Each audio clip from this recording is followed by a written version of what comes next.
Bueno, muy bien, ¿cómo les va? Buenas tardes. Aquí estamos comenzando esta emisión de Los Días Contados. Lo veo a Raúl Rey y como dice el tango, ¿no? Se me pianta un lagrimón. Hace 40 años, escuchen esto, hace 40 años... No, este es el interminable Rey. Hace 40 años yo era trabajo infantil porque tenía 16 nada más yo. Y este 14, Hernán. Trabajábamos, entre comillas, en el Burgués. Miren qué nombre, ¿no? Hace 40 años era la dictadura militar. 1978. En la galería que se entra por Sarmiento y sale por Córdoba, que tiene la primera escalera mecánica de Rosario de madera, está hermosa ahí, clavada, pero está todavía. Yo paso todo el día cuando voy a Rosario 2. Había un espectáculo que protagonizaban Juliovich, le mando un beso a Julio, Quique Pessoa, que lo declararon ciudadano ilustre hace una semana, y Madrigal. De la formación actual de Madrigal, Irene es muy joven, era muy pequeña, iba ahí adelante casi gateando. Pero está Raúl, y me acuerdo yo del Negro Tucho, de Puccini. Arrancaban con la polca, una de Damián Sánchez, ¿verdad? Sí. Después cantaban La Tempranera de León Benarós, después hacían La Cuna de tu Hijo, después venía Juliovich, Pessoa, Calle Entonces también. Terminaban con algo de Chabucaranga, ¿puede ser? No me acuerdo, no se acuerda él, yo probablemente después me acuerde. Pero eran aquellos años difíciles y Madrigal hacía una temática complicada. Quique, siempre fue Quique, y Juliovich hacía un fino humor que ponía las cosas en su lugar y que los muchachos que andaban con las patrullas muchas veces no entendían, porque eran además de brutos, de criminales, los militares, eran brutos, eran torpes. Y ese espectáculo, que estuvo muchos meses, insisto, nosotros servíamos la copita el vasito de plástico de Coca-Cola, lo que sea, con mis hermanos, o iluminaba con un seguidor, se alternaba con Víctor Heredia, Mesa, Basurto y Cacho Tirao. Y había que darle laburo a Víctor Heredia en el 78, ¿no? Y además en un café concert que se llamaba El Burgués. Toda una declaración en esa época de la dictadura. Entonces también el homenaje a Néstor Kovacic, que ya partió, que era el empresario que se bancaba todo eso. Así que 40 años después vamos a ir a ver a Madrigal al Parque de España. Al mismo Parque de España donde esta tarde los invito, cuando terminó el partido, ya se acabaron los despelotes y todo, que ojalá no pasen, a ver a un filósofo, un pensador, un hombre de unos conceptos tan accesibles, tan claros, como es Franco Berardi, Bifo, que va a estar hoy en el Parque de España, en el marco de un encuentro muy importante iberoamericano de periodismo. Después Juan Mascardi nos va a dar todos los datos. Pero hoy a las 6 de la tarde están ellos, y después en el mismo Príncipe de Asturias, un lugar fabuloso, hermosísimo, podrán ir a ver a Madrigal. Tanto lo de hoy como lo de Madrigal es... hay que ir y presentarse. Ojo con esto por varias razones, porque uno da por ya asimilado como una cuestión que no va a pasar y que ya tenemos incorporado, y no es así siempre y necesariamente. Podés ir a ver la charla de un catedrático, de un filósofo, de un pensador, de los más importantes contemporáneos, yendo nada más, parándose, haciendo la cola y entrar. O ir a ver a Madrigal a la noche siguiente, un espectáculo de alto nivel artístico, con un periodista y poeta como Reinaldo Sietecase, con todo un montaje armado, hacer la cola, esperar el turno y entrar también. No es ni definitivamente así, ni tiene por qué ser así. Pensemos en eso, ¿no? Pensemos en eso. Esta vara que hemos subido, tratemos que no se baje, o mucho peor, que no se caiga.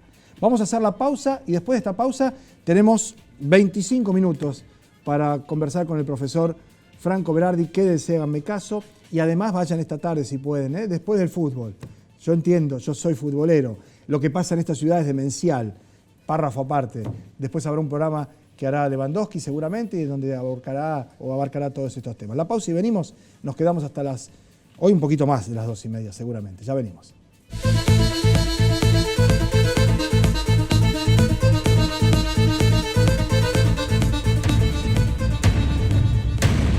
Bueno, un gusto recibirlo, profesor. Bienvenido. Un placer que esté con nosotros. Estábamos hablando recién de la música hace tantos años, ¿no?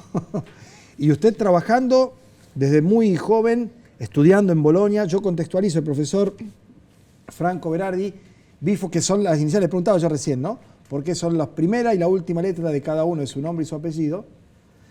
Va a estar hoy a las 6 de la tarde, y hago la invitación primero para después ya no interrumpir la charla, en el Centro Cultural Parque de España, en el Príncipe de Asturias, en el marco, y lo voy a leer bien porque la verdad que la gente que me ha hecho la gentileza de traer al profesor merece que difundamos bien la actividad. Esto es un seminario de periodismo y los medios iberoamericanos en los signos de este tiempo, segundo seminario internacional de Fundeu Argentina. Y esto tiene, primero, la conferencia Tempestad y Merda y la extinción del pensamiento crítico, con Franco Bifo Berardi, y después un panel. Esto es abierto, es libre, bien dispuesto. Primera pregunta. ¿Cuánto de lo que pasa es realmente lo que nosotros contamos a través de los medios de comunicación? ¿Cuánto de lo que pasa no lo contamos en los medios de comunicación? ¿Y cuál es la distancia que hay entre la verdad de lo que pasa, los hechos, y los relatos y lo que mostramos? Yo creo que somos demasiado obsesionados por el problema de la verdad. La verdad no hay. Hay muchísimas verdades en el mundo. Y es una buena cosa que hay muchas radios, muchos periódicos, muchas televisiones, porque permiten de multiplicar las verdades. No es las fake news, las noticias falsas que me preocupa. Lo que me preocupa a mí es lo que se pasa al interior de la mente individual y de la mente colectiva. El verdadero problema de hoy es una falta, casi un desvanecer de la capacidad crítica. Es un efecto del bombardeo informacional, de la información. Si hay un problema, no es un problema de verdad, es un problema de aceleración, de exceso, de bombardeo, de tempesta de mierda. Bien. Clarísimo. Ahora, si puedo decir así. No, por supuesto que sí, pero profesor, eso es premeditado, eso es lo que desde determinados sectores del poder, dueño de los medios, el sistema en sí, quiere generar en el receptor de ese mensaje. Naturalmente hay fuerzas sociales y políticas que se aprovechan de esta aceleración que se verifica en la infosfera. Hay fuerzas que manejan, que manipulan y que controlan el efecto de multiplicación loca de la información. Pero cuidado, cuando decimos información, no estamos hablando solo de signos, estamos hablando de estimulación nerviosas. Una información es una estimulación nerviosa que se verifica al interior de mi cerebro, del cerebro individual y del cerebro colectivo. Hay fuerzas sociales que están explotando esta situación de crisis del cerebro colectivo para incrementar su poder económico y su poder político. Ahora, ¿cómo se puede contrarrestar eso? Porque sin establecer en bandos los buenos versus los malos, daría la sensación que quienes bombardean claramente no son buenos. Ahora, los que creemos que hay que hacer algo para contrarrestar eso, ¿con qué herramientas que no sean esas mismas? Esa es la pregunta más difícil de todas. Yo he empezado a hacer comunicación cuando tenía 25 años. He lanzado una pequeña radio cuando no existía la radio privada, la radio libre. En Italia el sistema informativo era totalmente monopolístico. Claro. Y con algunos amigos y compañeros hemos lanzado una pequeña radio que se llamaba Radio Alice, y nuestra persuasión era que cada grupo social tiene el derecho de hablar, de exprimirse, y nuestra percepción era que el monopolio significaba una especie de censura en la comunicación. Ahora lo interrumpo, profesor. Prego. Eso era Bolonia, la cuna del conocimiento en Italia, la universidad, la tradición, sí, la historia. en vísperas del Mayo francés, por la edad. Sí, era el volviendo. año 1975. Bueno, ya había pasado. Sí. Era un momento de efervescencia, de contexto, donde eso efectivamente Sí. tenía llegada a la población. Sí, y era un momento en el cual la voz del poder dominaba totalmente el panorama comunicacional y no había voces expresando Disenso. el disenso, la sociedad. Hoy me parece que nos encontramos en una situación contraria a la situación de estos tiempos.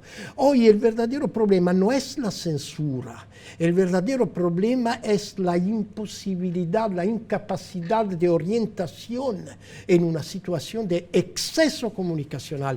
Eso no significa que tenemos que reducir la comunicación, No, no, no. naturalmente, no es mi intención. Eso significa que tenemos que incrementar el conocimiento, la capacidad crítica. El problema hoy no es la comunicación, el problema es la educación. Es la escuela, es la universidad. Eso es el núcleo central de una democracia comunicacional del tiempo presente. Ahora, este panorama, ¿no? Esta situación tiene además elementos concurrentes, como por ejemplo la irrupción de las redes sociales, los medios alternativos, los blogs, las radios por streaming, que en alguna medida podrían hacer, el término a lo mejor es anacrónico, es viejo, guerra de guerrillas a los grandes medios, Sí. ¿no? Pero efectivamente el asunto es la cabeza del receptor, más que los medios, la cantidad o la pluralidad, sino cómo está uno predispuesto y, como bien decía usted, profesor, educado para entender todo eso. Hay como una deliberada intención de quienes controlan la situación de seguir embruteciendo. Bolsonaro en Brasil. Me gustaría si podemos aproximar una explicación. Yo he sido un fanático de la utopía comunicacional en los años 70, 80, hasta los años 90. Cuando me parecía que la red era la condición para una verdadera liberación de las fuerzas sociales en el territorio de la comunicación. Lo que se está pasando es muy diferente de lo que me esperaba. El contrario de una utopía, una distopía si queremos. Y esta distopía no se produce, la distopía de la aceleración infinita de la infosfera y de una colonización de la psicosfera, de la esfera mental, de la esfera psíquica. ¿Qué podemos hacer en esta situación? Lo repito, la énfasis, el acento tiene que ser puesto sobre la educación, sobre la capacidad crítica, la capacidad de selección. Eso es el problema. Cuando me preguntan compañeros jóvenes que quieren multiplicar los medios de comunicación, me preguntan ¿qué podemos hacer? ¿Lanzamos una nueva radio, una nueva televisión? Mi respuesta tal vez es el silencio hoy es más importante que una incrementación del ruido. En el silencio y en la educación podemos crear las condiciones para una revitalización de la capacidad crítica que hemos perdido. Ahora, hay a la vez una situación de soportes tecnológicos, de evolución, que hace que, por ejemplo, la brevedad de los mensajes, Twitter, por citar un caso, reduce la comunicación a un número de caracteres francamente muy breves como para poder contextualizar. A través de Twitter uno puede decir, se está prendiendo fuego una casilla. Ahora, ¿por qué se prende fuego? ¿Quién la prendió fuego? ¿O para qué la prendió fuego? Es muy difícil en esa nueva o en ese nuevo formato, ¿no? Quiero decir, no es que uno vaya en contra, ni mucho menos, porque aparte es imparable, de los cambios, de los soportes tecnológicos, de las modificaciones, pero sí, y voy a coincidir con ustedes desde mi precaria formación, en que el tema es la escuela, es la casa, es la familia, ¿no? Y esas cosas se han ido desarticulando. Por razones de situación económica, se ha perdido la sobremesa, el encuentro, la congregación, ¿no? Se ha perdido la capacidad de producir una capacidad de pensamiento autónomo, si lo puedo decir. La sociedad está perdiendo la capacidad de pensar. El segundo pensamiento, la segunda instancia. Sí, claro. Eso es el verdadero efecto de la intensificación, de la aceleración, de la expansión del ruido. El ruido es el verdadero enemigo de hoy, no la falsedad, el ruido. Sí, la profusión, la polución, la contaminación. Perfecto, la polución comunicacional. Ahora, profesor, eso es sistémico, eso es capitalismo. Absolutamente sistémico. Es importante entender que se trata de un hecho sistémico y no de un episodio casual, parcial, accidental. Sí, no hay algunos malos periodistas o algunos... No es un problema de grupos, no, es un problema sistémico. ¿Y cuál es el sistema? El sistema es lo que podemos llamar una economía fundada sobre el provecho, sobre la acumulación de dinero, sobre la capitalización de todo. También del pensamiento, también de la información, también de la palabra. Leía un trabajo suyo en el que usted diferenciaba lo que era la riqueza del goce. Perfectamente. Lo que es la acumulación de bienes, capital, y lo que es el tiempo y la conciencia de disfrutar de algunas situaciones, no necesariamente vinculada a la acumulación, ¿no? Hace muchísimo tiempo, 5 siglos puede ser, el tiempo de la modernidad capitalista, o más especialmente los 30 años del neoliberalismo, muchísimo tiempo que pensamos que la vida está dedicada a acumular más dinero, más cosas, más mercancía. Eso es el contrario del gozar. Gozar no significa más propiedad, significa más tiempo. Y el tiempo es lo que está desvaneciendo. No hay tiempo porque tenemos que acumular. En esta contradicción, en mi sentido, hay la posibilidad de imaginar un nuevo mundo, una nueva relación con la producción, fundada sobre la liberación de tiempo. Liberar tiempo desde la acumulación y el trabajo significa también tener más tiempo para la educación y para el gozo, para el placer. Sí, sí. Ahora, insisto con los estereotipos que pretenden, y con bastante éxito, imponer el pensamiento contrario, ¿no? Esto que acá últimamente se ha dado mucho, que es la meritocracia, que uno asciende, mejora o progresa dependiendo exclusivamente de uno, como si no hubiera situaciones de contexto y sociales que condicionan eso, ¿no? Y vuelvo a Brasil, porque le dije en un momento que pretendía, no digo una explicación del fenómeno Bolsonaro, pero sí una aproximación. Cómo los sectores más pobres, los sectores más raleados, más sumergidos, no votan en defensa propia.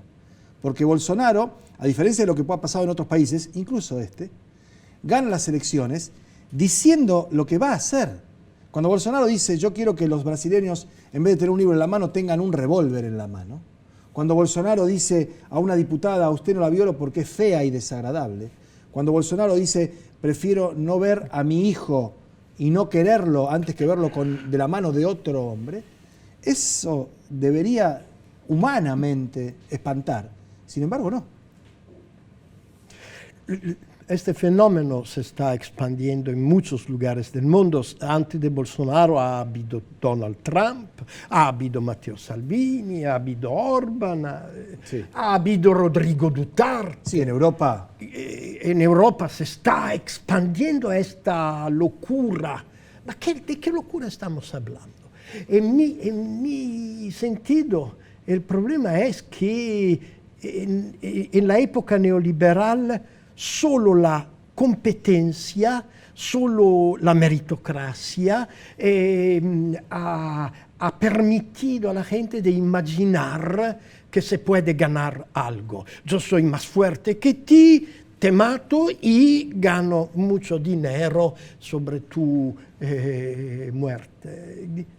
Eso ha destrozado no solo la solidaridad social, pero la misma empatía, la misma capacidad de percibir el otro como una continuación de sí mismo, de percibir tu sufrimiento, tu gozo como una continuación de mi sufrimiento y de mi gozo.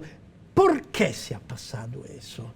Yo tengo un poco la impresión que eso es también un efecto de la humillación que el sistema neoliberal y el capitalismo financiero ha producido en el psiquismo, en la autopercepción de la gente. La gente ha sido humillada. En Europa hemos visto lo que se ha pasado en Grecia en 2015. El 62% de la población vota para mantener el Estado social, pero el capitalismo financiero, la Europa de la financia, impone que la ley del provecho y de la acumulación financiera ignora totalmente la decisión de la gente. La gente, el pueblo, se ha sentido humillado, y en una situación de humillación lo que se pasa es que eso genera un deseo de venganza.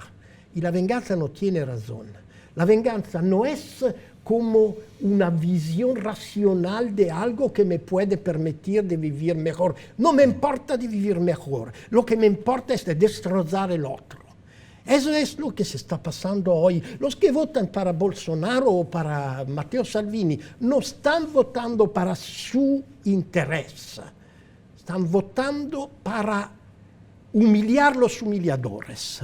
Humillar la izquierda neoliberal, la izquierda que desde Blair hasta Hollande, pasando para Schroeder y los otros, Clinton, etc., nos han humillado. Queremos humillar los humilladores.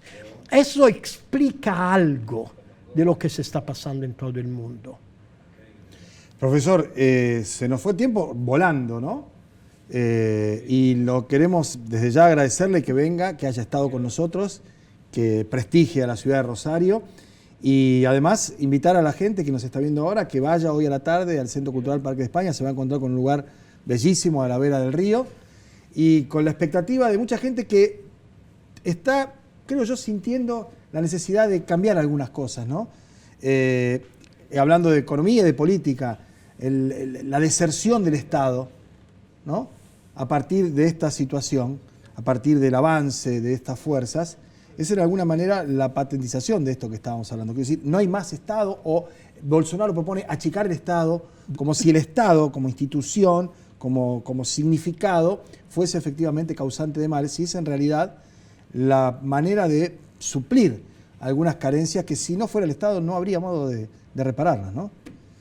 Así que bueno, entre el Estado, la universidad, y todos quienes van a ir a escucharlo hoy, probablemente esperen además, no digo un mensaje profético o alentador, y con esto terminamos la nota. Me gustaría tal vez una expresión de deseo, ¿cómo se puede vencer esto? O uno iba a decir limitar el daño, pero ¿cómo se puede contrarrestar esto? A mí me parece que más importante que la política hoy es una reactivación de la solidaridad psíquica, social, erótica. Es el placer erótico de vivir en una sociedad. Eso es lo que estamos perdiendo. Cuando pensamos que las relaciones sociales son relaciones de competencia, son relaciones de guerra, que o soy un ganador o soy un perdedor. Perdimos todos y perdimos la cosa más importante, que es el placer, el gozo, el placer erótico de vivir en una situación pacífica, de colaboración y de solidaridad. Reactivar el erotismo de la dimensión social. Esa es mi persuasión, mi fe, si puedo hablar de una fe. Si me deja, yo firmo al lado. Así es. Muy bien, esto ha sido todo. Mañana vamos a volver a partir de las 2 de la tarde con la tertulia. Estaremos con Oscar Bertone y con Leo Richardino y seguramente recordaremos algunos de estos conceptos. Ha sido un gusto. Hasta mañana. Nos vemos entonces. Chao.